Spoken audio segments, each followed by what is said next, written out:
নমস্কার, আপনারা সকলে কেমন আছেন? আশা করি সকলেই ভালো আছেন এবং সুস্থ আছেন। আরেকটি নতুন ব্লগে আপনাদের স্বাগতম।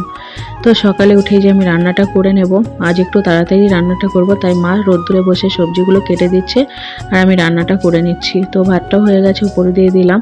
আর এই যে মাংসটা রান্না করে নিচ্ছি। তো আজ মাংসটা রান্না করব আর একটা তরকারি আর একটু মাছও আছে ফ্রিজে, সেটাও রান্না করব। তো এই যে মাংসটা রান্না হয়ে গেছে, ছেলে আর অন্য তরকারি নেবও না, তাই ও মাংসটা দিয়ে খেয়ে নিচ্ছে ভাতটা। আর এই যে মুগের ডাল ফড়ং দিয়ে এই সবজিটা রান্না করব। তো আজ একটু পিঠে করার ইচ্ছা আছে, দেখা যাক কতদূর কি করা যায়। শীতকাল আসলেই মনে শুধু পিঠে পিঠে মন হয়। তো আর এই যে সবজিটা রান্না করে নিয়েছি, মাছটাও করেছি, মাংসটাও রান্না করে নিয়েছি আর ভাত তো করেছি। মা এই যে এদিকে পিঠে করা শুরু করে দিয়েছে।